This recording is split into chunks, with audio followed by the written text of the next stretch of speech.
जय महादेव दर्शकों, आज हम पुनः एक बार न्यूमरोलॉजी के द्वारा विवाह को एग्जैक्ट कैसे जान सकते हैं, लगभग हम कैसे जान सकते हैं कि अमुक व्यक्ति का विवाह इस वर्ष होगा। यद्यपि दर्शकों, आपको ध्यान होगा कि ठीक इसके पहले वाले एपिसोड में हमने आपको ये बताया था कि बर्थ नंबर निकाला जाएगा पहले, उसके बाद मंथ नंबर में बर्थ नंबर को जोड़ दीजिए और जिस भी साल आप विवाह की प्लानिंग कर रहे हैं, आप खुद अपनी प्लानिंग कर रहे हैं या आपकी प्लानिंग माँ बाप कर रहे हैं, तो उस ईयर को एक्सपेक्टेड ईयर में लेके जोड़ दिया जाएगा और इसका जो जोड़ आएगा उस वह आपका पर्सनल ईयर, मैरिज ईयर या ऑस्पिशियस ईयर है या नहीं, इसके लिए हमने ये टेबल आपको बताया था कि मान लीजिए आपका बर्थ नंबर 1 है और आपका birth number plus month number और एक्सपेक्टेड ईयर अगर इसमें फॉल होता है तो there is excellent possibility of your marriage. But if the result of addition of your birth number, month number and expected year does not fall in such auspicious year, like suppose that कि आपका birth number 2 है और आपका auspicious year का योग मान लीजिए 7 आ गया, तो आपके विवाह की गुंजाइश नहीं कही जाएगी। लेकिन अगर आपका बर्थ नंबर 2 है और आपका ऑस्पिशियस ईयर, पुनः बता दूं, ऑस्पिशियस ईयर जानने के लिए your birth number plus your month number plus the year of expectation या एक्सपेक्टेशन का ईयर, उसमें जोड़ के जो प्रोडक्ट आएगा वो सिंगल डिजिट का इसमें आप मिला लेंगे। मुझे इस एपिसोड में आपको ये बताना जरूर है कि मैंने अपने इस 30-32 साल के व्यक्तिगत व्यवहारिक ज्योतिष के अनुभव में कुछ चीजें जो पाई हैं, मैं वह आपको जरूर शेयर कर दूं कि अगर किसी भी जातक का, मान लीजिए कि मैं एक बहुत छोटे से उदाहरण को लेते हुए आपको बताता हूं कि मान लीजिए कि किसी भी व्यक्ति का जन्म 4 अगस्त 1972 को हुआ, ठीक है। आपको ये देखना है कि इस व्यक्ति का विवाह कब होगा, मान लीजिए इसी कैलकुलेशन को आपको लगाना है।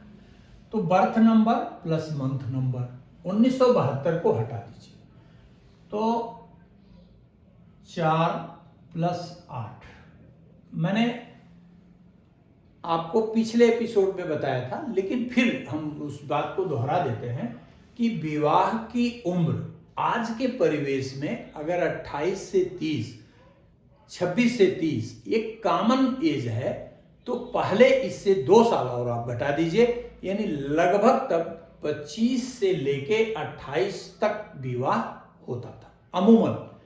तो हम लगभग मान लीजिए ये 28 ईयर के हुए, तो उसी ईयर को लेते हैं, 2000 लेते हैं, 2001 लेते हैं। मान लीजिए कि एक्सपेक्टेड ईयर हम 2000 ले लिए इनका, तो 2000 जब लेते हैं तो ये हो जाता है कि 4 + 4 = 8 + 4 = 12, यानी 4 + 8 = 12 + 2, 1 + 2 = 3 + 2 that is equal to 5, and you will dash to know कि इनका विवाह 2000 में ही हुआ और विवाह जो है इनका वो 17 मई 2000 को हुआ। बट ऐसे बहुत सारे उदाहरणों पर काम करने के बाद हमने ये पाया है कि अगर किसी भी व्यक्ति का विवाह उस वर्ष होता है जिस वर्ष उसके ऑस्पिशियस ईयर का जोड़ 5 हो, तो निश्चित रूप से उस व्यक्ति को मैरिटल प्रॉब्लम अवश्य आती है।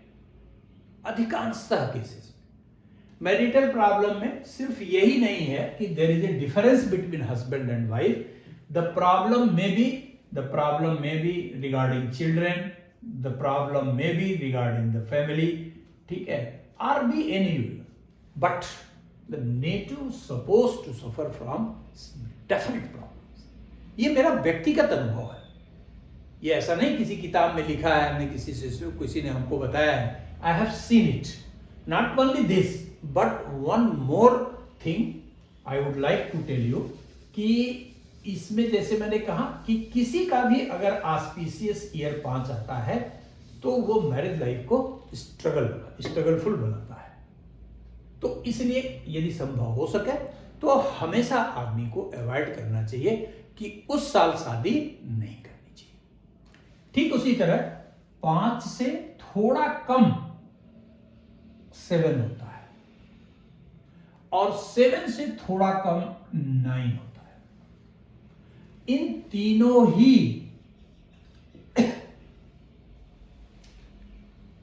अंकों का अपना अपना महत्व है। 5 डेफिनेट आपको प्रॉब्लम देता है किसी भी रूप में, अंडरस्टैंडिंग हो, चिल्ड्रन को लेके हो, फैमिली को लेके हो, किसी भी चीज को लेके हो, लेकिन देगा जरूर। ये जो 7 का अंक है ये बहुत समझ लीजिए कि यह एक ऐसा अंक है, बड़ा मिस्टेरिकल है। यद्यपि इसको गवर्न भी एक मिस्टीरियस प्लेनेट ही करता है, which is known as a Ketu. ये मैरिज लाइफ को स्वीट स्टार्टिंग देता है, परंतु कुछ दिन चलने के बाद अधिकांशतः यह मैरिज को तोड़ने की कोशिश करता है, या इनिशियल डेज ऑफ मैरिज बहुत कंफ्यूजन भरा होता है, लेकिन लेटर डेज ऑफ मैरिज बहुत स्वीट होता है। माने कुछ ना कुछ दिक्कतें आपको इस फिगर में भी दिखाई देती है। तो इसे भी यदि हो सके तो टॉप नंबर पे इसे छोड़ देना चाहिए, अवॉइड करने की कोशिश करनी चाहिए। सेकंड नंबर पे 7 नंबर को अवॉइड करने की कोशिश करनी चाहिए। और 9th का नंबर ये सिग्निफिकेंटली 3 प्रॉब्लम से मैरिटल लाइफ में तोड़ता तो नहीं है, तोड़ने के भी बहुत सारे केसेस हैं, लेकिन 3 ऐसे पैरामीटर हैं जिसपे लाइफ को हैप्पी नहीं होने देता। पहला, टेम्परामेंटल बहुत प्रॉब्लम देता है ये, और इसी टेम्परामेंटल डिफरेंस के कारण अंडरस्टैंडिंग खराब होने लगती है। और दूसरा, पति और पत्नी दोनों बामुश्किल एक दूसरे के साथ जीवन जी पाते हैं। हमेशा ये डिस्टेंस मेंटेन करता है।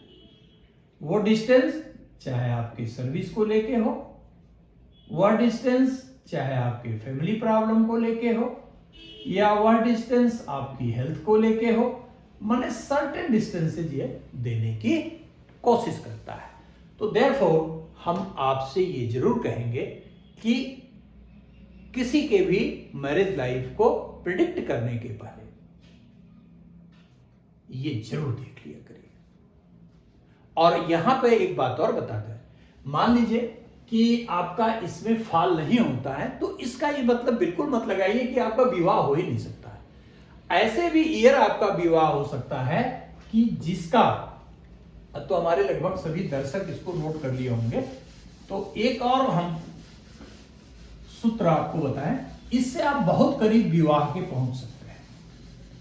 जैसे मान लीजिए कि इस टेबल से आपका फॉल हो गया, कि ये टेबल के सहारे ये पता हो गया कि ये बर्थ नंबर हमारा है और इस बर्थ नंबर में पर्सनल ईयर होने की गुंजाइश ज्यादा है।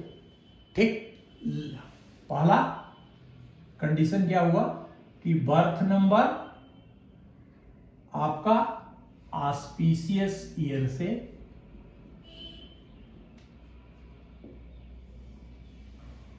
कोरिलेट हो गया। क्लियर? और इसके अतिरिक्त अगर मान लीजिए आपके ईयर जो आपने ऑस्पिशियस ईयर निकाला है उसका जोड़ 2, 3 या 6 आ जाए तो विवाह की सर्वाधिक गुंजाइश होती है, यानी लगभग विवाह हो ही जाता है। सबको बता पाना कठिन है, इसलिए मैं एक को जरूर ले लेता हूं कि हालांकि थोड़ा थोड़ा बताना है, मैं जल्दी से बता देता हूं। 2 चंद्रमा का प्रतिनिधित्व करता है, 3 बृहस्पति का प्रतिनिधित्व करता है और 6 शुक्र का प्रतिनिधित्व करता है। ये न्यूमरोलॉजी के 3 ऑस्पिशियस प्लैनेट है, और अगर ये जो है आपके ऑस्पिशियस ईयर का योग इसमें कहीं फॉल होता है और बर्थ नंबर से भी ऑस्पिशियस ईयर आपका फॉल होता है, तो डेफिनेटली मैरिज लगभग सुनिश्चित समझिए। धन्यवाद।